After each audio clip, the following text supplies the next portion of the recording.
Hello friends, कैसे हैं आप लोग। मैं अर्चना सिंह एक बार फिर से नॉलेज नेशन फाइंड में आपका स्वागत करती हूँ। तो जैसे कि हमने क्लास 6 का हिस्ट्री का 5 चैप्टर कंप्लीट कर लिया है एनसीईआरटी बुक का। आज चैप्टर 6 है नए प्रश्न नए विचार, जिसमें हम बुद्ध की कहानी से चैप्टर हमारा स्टार्ट करेंगे। इससे पहले मैंने क्लास 6 के 5 और वीडियो अपने चैनल पे डाल दिया है। अगर अभी तक आपने नहीं देखा है तो एक बार ज़रूर देख लीजिएगा, क्योंकि इस वीडियो में हम सिर्फ इम्पोर्टेंट टॉपिक और इम्पोर्टेंट नोट्स को इंक्लूड करते हैं। तो चलिए वीडियो को आज स्टार्ट करते हैं। तो बुद्ध की कहानी से हम लोग पढ़ना स्टार्ट करेंगे आज का चैप्टर। तो चलिए देखते हैं क्या है। तो सिद्धार्थ जिन्हें बौद्ध धर्म के संस्थापक गौतम के नाम से भी जाना जाता है।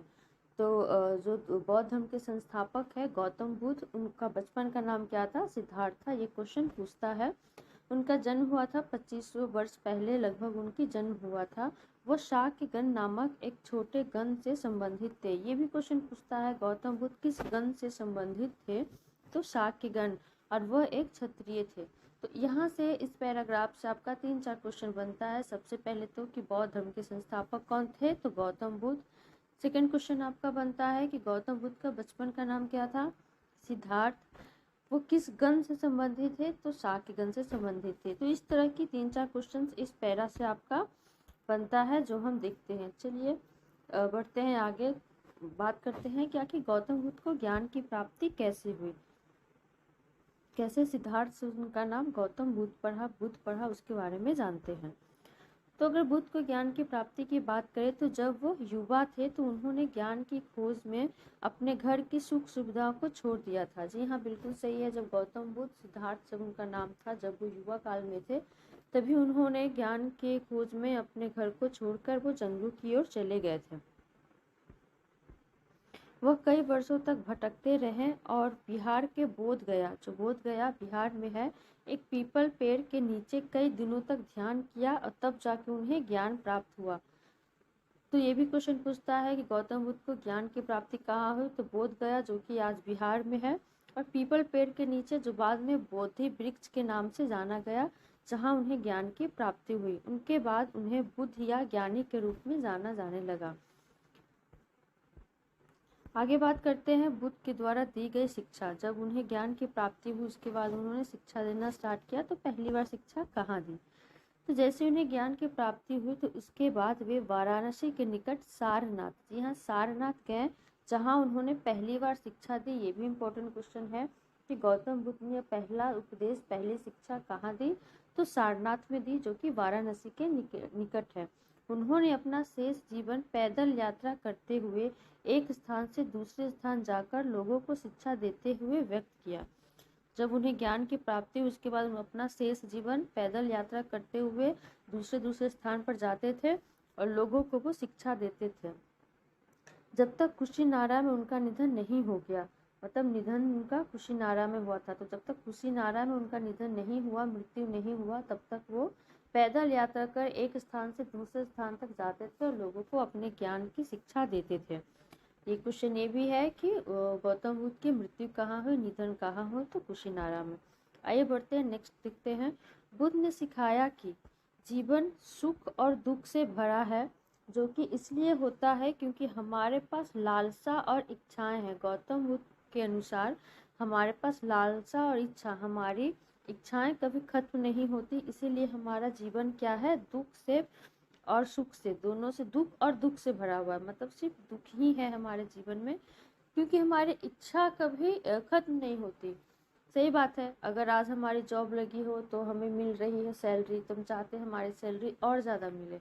या कोई चीज़ है जो हम खरीदना चाहते हैं, जब वो हम ले लेते हैं तो हमें फिर दूसरी चीज़ लेने की इच्छा आ जाती है। तो कभी हमारे जीवन में जो हमारी इच्छा है उसकी पूर्ति नहीं हो पाती, जो कि हमारे जीवन का दुख का कारण है। बुद्ध ने सामान्य लोगों की भाषा प्राकृत में शिक्षा दी ताकि हर कोई उनके संदेश को समझ सके।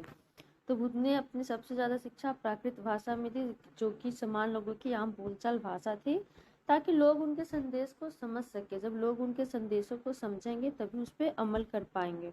आइए बढ़ते हैं आगे उपनिषद की तरफ। उपनिषद क्या है? तो ये बाद के वैदिक ग्रंथों का हिस्सा था। बाद के जो वैदिक ग्रंथ थे उनका हिस्सा था उपनिषद। उपनिषद का शाब्दिक अर्थ है पास आना या बैठना। उन्होंने आत्मा या व्यक्तिगत आत्मा और ब्रह्म यानी सार्वभौमिक आत्मा का वर्णन किया जो अंततः एक थे। उन्होंने सार्वभौमिक आत्मा कहा कि सब एक है। अधिकांश उपनिषद विचारक पुरुष थे। अधिकांश जो उपनिषद के विचारक थे वो कौन थे? पुरुष थे, विशेषकर ब्राह्मण और राजा। गार्गी जैसी कुछ महिला विचारक भी थी। कुछ महिला थी, जैसे गार्गी है वैसे और भी कुछ महिला विचारक थी जो अपनी विद्या के लिए प्रसिद्ध थी और शाही दरबारों में होने वाले बहस में भाग लेती थी। ऐसी महिलाओं की जो संख्या थी वो बहुत कम थी। ज़्यादातर जो होते थे वो ब्राह्मण राजा यही लोग होते थे, पुरुष ही होते थे। लेकिन गार्गी और उनके जैसी कुछ अन्य विचारक महिलाएं थी जिनके पास विद्या थी, पढ़े लिखे थे और वो दरबार में बहस में भाग लेती थी। इसके साथ अब दूसरा धर्म जो है वो है जैन धर्म, जिसके बारे में हम बात करते हैं। तो बुद्ध धर्म के हमने बारे में क्या देखा कि बुद्ध धर्म के संस्थापक कौन थे? गौतम बुद्ध। उनका बचपन का नाम क्या था? सिद्धार्थ था और वो शाक्य गण के थे। साथ में उन्होंने जो अपना पहला उपदेश दिया, संदेश दिया, वो सारनाथ में दिया। और अगर पूछे गौतम बुद्ध की मृत्यु कहाँ हुई तो कुशीनारा में हुई। आइए आगे जानते हैं जैन धर्म के बारे में। जैनों के अंतिम व 24वें तीर्थंकर कौन थे? वर्धमान महावीर। सभी विचारकों में सबसे प्रसिद्ध थे। वर्धमान महावीर जैन धर्म के जो थे 24वें तीर्थंकर थे, वो सबसे प्रसिद्ध थे। इसके साथ ही वह लिच्छवियों का एक क्षत्रिय राजकुमार थे। कहाँ के? तो लिच्छवियों के एक क्षत्रिय राजकुमार थे जो कि बच्ची के एक संघ का हिस्सा था। बच्ची का एक संघ का हिस्सा था, वो वहाँ के राजकुमार थे। कौन? वर्धमान महावीर। महावीर द्वारा दी गई शिक्षा की अगर बात करते हैं तो उनकी शिक्षा सरल थी। वो सत्य जानने की इच्छा रखने वाले स्त्री व पुरुष को अपना घर छोड़ देना चाहिए। उनका कहना था कि अगर आप सत्य जानने की इच्छा रखते हैं, चाहे आप स्त्री हो या पुरुष हो, आपको अपना घर छोड़ देना चाहिए। दूसरा है, उन्हें अहिंसा के नियमों का कड़ाई से पालन करना चाहिए। उनका ये भी कहना था कि आप अहिंसा के मार्ग पर चलिए, अर्थात किसी को ना तो कष्ट देना चाहिए, ना ही उनकी हत्या करनी चाहिए। इसके साथ जो तीसरा है, महावीर का कहना था सभी जीव जीना चाहते हैं, सभी के लिए जीवन प्रिय है। महावीर ने अपनी शिक्षा का साधारण भाषा में दी। उन्होंने अपनी शिक्षा जनसाधारण की भाषा थी उसमें दी और उनका एक तरीके से था कि हमें अहिंसा का पालन करना चाहिए, सभी जीव को अपना जीवन प्रिय है, इसलिए हमें किसी को भी ना तो कष्ट पहुंचाना चाहिए और ना ही उनकी हत्या करनी चाहिए। अगर जैन धर्म के अनुयायियों के द्वारा नियम पालन की बात करते हैं, देखते हैं कि जैन धर्म के अनुयायियों द्वारा नियम पालन। महावीर के अनुयायी जिन्हें जैन के नाम से जाना जाता था, महावीर के अनुयायी जिन्हें जैन के नाम से जाना जाता था, उन्हें भोजन के लिए भीख मांगते हुए बहुत सादा जीवन व्यतीत करना पड़ता था। वो एक सादा जीवन व्यतीत करते थे, भिक्षा मांगते थे और उसी से अपना जीवन पालन करते थे। उन्हें बिल्कुल ईमानदार होना था और विशेष रूप से उन्हें चोरी ना करने को कहा गया था। बुद्ध के जो अनुयायी हैं उन्हें अपना जीवन सादा बिताते हुए चोरी ना करने को विशेष रूप से कहा गया। जैन धर्म को मुख्य रूप से व्यापारियों का समर्थन प्राप्त था। जो जैन धर्म थे उन्हें किसका समर्थन प्राप्त था? तो व्यापारियों का। सैकड़ों वर्षों में जैन धर्म उत्तर भारत के विभिन्न हिस्सों जैसे गुजरात, तमिलनाडु, कर्नाटक में फैल गया। इसके साथ ही जो वर्धमान महावीर थे, महावीर और उनके अनुयायियों की शिक्षाएं कई शताब्दी तक मौखिक रूप से प्रसारित रही। लिखित रूप में बहुत बाद में आया, लेकिन कई शताब्दी तक मौखिक रूप से ही उनकी शिक्षा लोगों को दी जाती थी। उन्हें उस रूप में लिखा गया था जिसमें वर्तमान में गुजरात में बल्लवी नामक स्थान पर लगभग 1500 साल पहले उपलब्ध है। तो उन्हें जिस रूप में भी लिखा गया वो अभी अगर गुजरात में बल्लवी की बात करें तो वहाँ पे देखने को मिलता है, जो 1500 साल पहले वहाँ उपलब्ध है। आइए बात करते हैं जैन के बारे में कि जैन शब्द का मतलब क्या होता है। तो जैन शब्द जिन शब्द से निकला है ऐसा कहा जाता है, जिसका अर्थ है विजेता। तो जैन शब्द का अर्थ है विजेता। आइए नेक्स्ट बात करते हैं संघ। संघ क्या होता है? तो महावीर तथा बुद्ध मतलब जैन धर्म तथा बौद्ध धर्म के जो दोनों लोग थे, उनका मानना था कि घर का त्याग करने पर ही सच्चे ज्ञान की प्राप्ति हो सकती है। महावीर और बुद्ध दोनों का क्या मानना था कि घर का त्याग करने पर ही सच्चे ज्ञान की प्राप्ति हो सकती है। ऐसे लोगों के लिए उन्होंने संघ नामक संगठन बनाया, जहां पर घर त्याग करने के बाद लोग एक साथ रह सके। तो दोनों अनुयायियों का ये मानना था, दोनों का, महावीर और गौतम बुद्ध दोनों का मानना था कि अगर आप ज्ञान की प्राप्ति करना चाहते हैं, सत्य को जानना चाहते हैं, तो आप घर त्याग दें। और चूंकि वो घर त्याग दे, इसलिए उनको रहने के लिए जो जगह बनाई गई थी, संगठन बनाया गया था, उनका नाम संघ दिया गया था। इसके बाद नेक्स्ट जो हमारा टॉपिक है वो है विनय पिटक। विनय पिटक के बारे में देखते हैं। तो संघ में रहने वाले बौद्ध भिक्षु, अभी हमने संघ के बारे में बात किया, जो लोग घर त्याग कर आते थे वो संघ में रहते थे। तो संघ में रहने वाले बौद्ध भिक्षु के लिए बनाए गए नियम विनय पिटक नामक ग्रंथ में मिलते हैं। अब वो घर छोड़कर आए हैं, संघ में रहे हैं, बौद्ध भिक्षु बन गए हैं, तो उनके लिए कुछ नियम जो बनाए गए थे वो विनय पिटक एक ग्रंथ था जिससे मिलता है। विनय पिटक से हमें क्या पता चलता है? तो विनय पिटक से हमें पता चलता है कि संघ में पुरुष और स्त्रियों के रहने के लिए अलग अलग व्यवस्था थी, जिससे ये पता चलता है कि संघ में पुरुष और स्त्री दोनों रहते थे, लेकिन उनके रहने की जो व्यवस्था थी वो अलग अलग थी।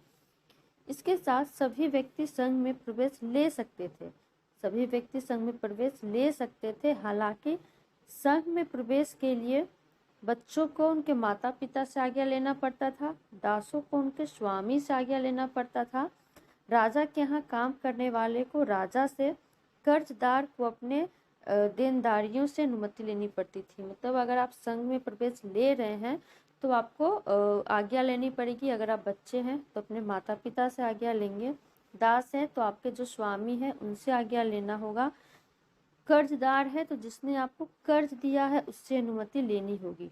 एक स्त्री को इसके लिए अपने पति से अनुमति लेनी होगी। अगर कोई स्त्री है तो उनके जो पति है उनसे अनुमति लेनी होगी, तभी वो इस संघ में प्रवेश ले सकते हैं। आइए अब बात करते हैं कि संघ के लोगों की जीवन कैसी थी। तो संघ में प्रवेश लेने वाले स्त्री पुरुष बहुत सादा जीवन जीते थे। वे अपना अधिकांश समय ध्यान में बिताते थे और दिन के एक निश्चित समय में वे शहर तथा गांव जाकर भिक्षा मांगते थे। हमने ऊपर भी देखा था कि वो भिक्षा मांगकर ही अपना जीवन व्यतीत करते थे। यही कारण है कि उनके भिक्षु व भिक्षुनी कहा गया है। जो भिक्षा मांगते थे तो स्त्री जो होते थे उनको भिक्षुनी और जो पुरुष होते थे उनको भिक्षु कहा गया है। इसके हमने संघ के बारे में जाना। अब जानते हैं मठों के बारे में। मठ क्या होता है? तो जैन और बौद्ध दोनों भिक्षु वर्ष भर एक स्थान से दूसरे स्थान पर जाकर लोगों को शिक्षा देते थे। भिक्षुओं और भिक्षुनी को कई समर्थक और उन्होंने स्वयं अधिक स्थायी आश्रयों की आवश्यकता महसूस की, इसलिए मठों का निर्माण किया गया।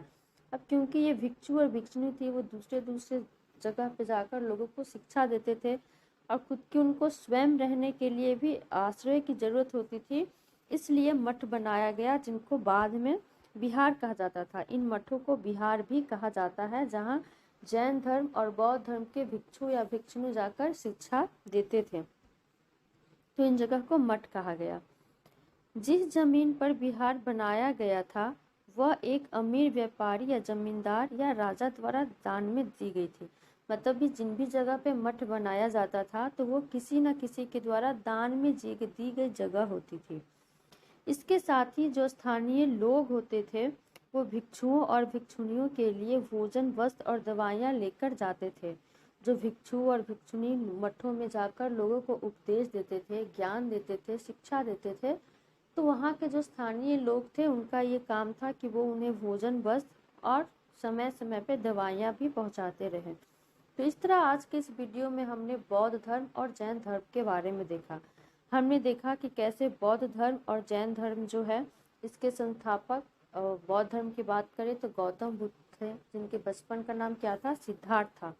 तो इस तरीके से हमने गौतम बुद्ध के बारे में भी जाना, उनके जीवन के बारे में जाना। उन्होंने युवा काल में ही अपने घर को त्याग कर दिया था, अपने स्त्री व बेटे दोनों को त्याग करके वो जंगल में चले गए ज्ञान की खोज के लिए, और बिहार के बोध गया में उन्हें पीपल वृक्ष के नीचे ज्ञान की प्राप्ति हुई। उन्होंने अपना पहला उपदेश सारनाथ में दिया और कुशीनारा में उनका निधन हो गया। इसके बाद हमने जैन धर्म के बारे में देखा, वर्धमान महावीर के बारे में जाना, उनकी शिक्षाएं के बारे में जाने कि उन्होंने अहिंसा का रास्ता अपनाया, किसी भी जीव को कष्ट नहीं पहुंचाना चाहिए, उनकी हत्या नहीं करना चाहिए, चोरी नहीं करना चाहिए, झूठ नहीं बोलना चाहिए, सत्यता के आधार पर अपनी जीवन व्यतीत करना चाहिए। इसके बाद कुछ अन्य टॉपिक को भी हमने इस वीडियो में देखा। अगर आपको ये वीडियो अच्छा लगा हो तो एक लाइक ज़रूर कर देंगे। अभी तक जिन्होंने भी हमारे चैनल को सब्सक्राइब नहीं किया है प्लीज़ सब्सक्राइब भी कर दें और अपने दोस्तों के साथ शेयर भी करें, ताकि क्लास 6 एनसीईआरटी का ये सारा टॉपिक आपको पता होना चाहिए जो कि आपके आने वाले कॉम्पिटिटिव एग्जाम में पूछे जाते हैं। तो नेक्स्ट वीडियो में मिलते हैं नेक्स्ट चैप्टर के साथ। तब तक के लिए धन्यवाद। जय हिंद दोस्तों।